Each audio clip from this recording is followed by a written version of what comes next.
Mr. Chairman, ladies and gentlemen, I appreciate very much your generous invitation to be here tonight. You bear heavy responsibilities these days, and an article I read some time ago reminded me of how particularly heavily the burdens of present-day events bear upon your profession. You may remember that in 1851, the New York Herald Tribune, under the sponsorship and publishing of Horace Greeley, employed as its London correspondent an obscure journalist by the name of Karl Marx.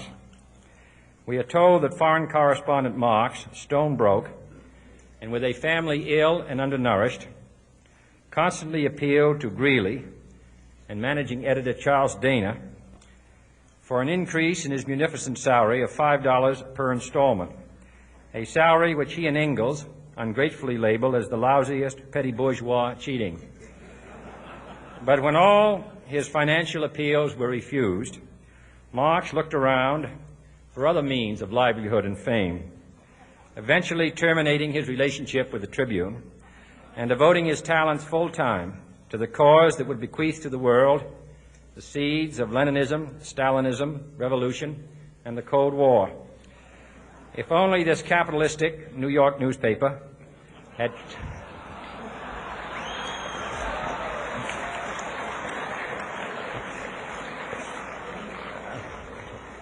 treated him more kindly, if only Marx had remained a foreign correspondent, history might have been different. And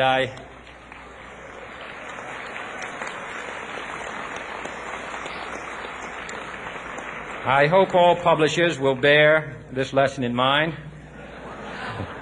the next time they receive a poverty-stricken appeal from a small increase in the expense account from an obscure newspaper man.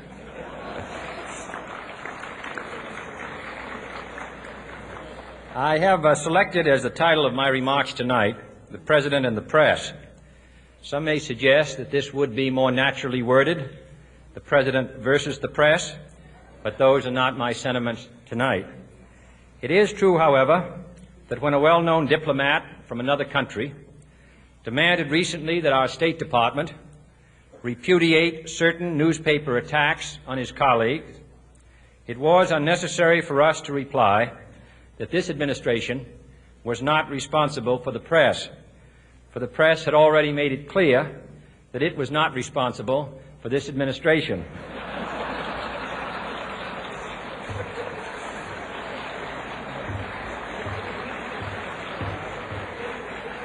Nevertheless, my purpose here tonight is not to deliver the usual assault on the so-called one-party press. On the contrary, in recent months, I have rarely heard any complaints about political bias in the press except from a few Republicans. Nor is it my purpose tonight to discuss or defend the televising of presidential press conferences. I think it is highly beneficial to have some 20 million Americans regularly sit in on these conferences to observe, if I may say so, the incisive, the intelligent, and the courteous qualities displayed by your Washington correspondents. Nor, finally, are these remarks intended to examine the proper degree of privacy which the press should allow to any president and his family. If, in the last few months, your White House reporters and photographers have been attending church services with regularity, that has surely done them no harm.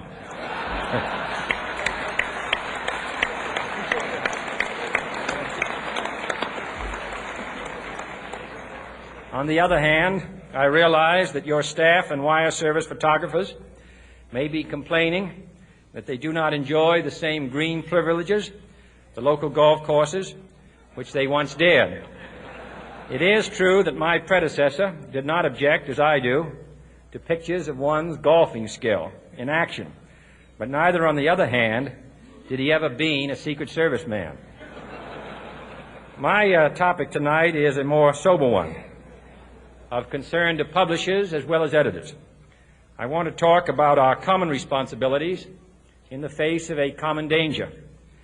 The events of recent weeks may have helped to illuminate that challenge for some, but the dimensions of its threat have loomed large on the horizon for many years. Whatever our hopes may be for the future, for reducing this threat or living with it, there is no escaping either the gravity or the totality of its challenge to our survival and to our security, a challenge that confronts us in unaccustomed ways in every sphere of human activity. This deadly challenge imposes upon our society two requirements of direct concern, both to the press and to the President. Two requirements that may seem almost contradictory in tone, but which must be reconciled and fulfilled if we are to meet this national peril. I refer first to the need for far greater public information, and second, to the need for far greater official secrecy. The very word secrecy is repugnant in a free and open society, and we are, as a people, inherently and historically opposed to secret societies, to secret oaths, and to secret proceedings. We decided long ago that the dangers of excessive and unwarranted concealment of pertinent facts far outweighed the dangers which are cited to justify it. Even today, there is little value in opposing the threat of a closed society by imitating its arbitrary restrictions. Even today, there is little value in ensuring the survival of our nation if our traditions do not survive with it. And there is very grave danger that an announced need for increased security will be seized upon by those anxious to expand its meaning to the very limits of official censorship and concealment. That I do not intend to permit to the extent that it's in my control. And no official of my administration, whether his rank is high or low, civilian or military, should interpret my words here tonight as an excuse to censor the news, to stifle dissent, to cover up our mistakes, or to withhold from the press and the public the facts they deserve to know. But I do ask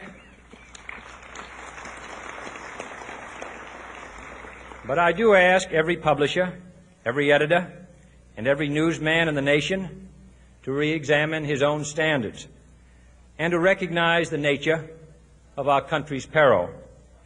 In time of war, the government and the press have customarily joined in an effort based largely on self-discipline to prevent unauthorized disclosures to the enemy.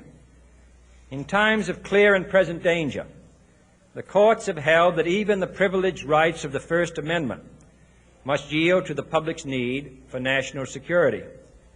Today, no war has been declared, and however fierce the struggle may be, it may never be declared in the traditional fashion. Our way of life is under attack. Those who make themselves our enemy are advancing around the globe. The survival of our friends is in danger. And yet no war has been declared. No borders have been crossed by marching troops. No missiles have been fired. If the press is awaiting a declaration of war before it imposes the self-discipline of combat conditions, then I can only say that no war ever posed a greater threat to our security. If you are awaiting a finding of clear and present danger, then I can only say that the danger has never been more clear, and its presence has never been more imminent. It requires a change in outlook, a change in tactics, a change in missions by the government, by the people, by every businessman or labor leader, and by every newspaper.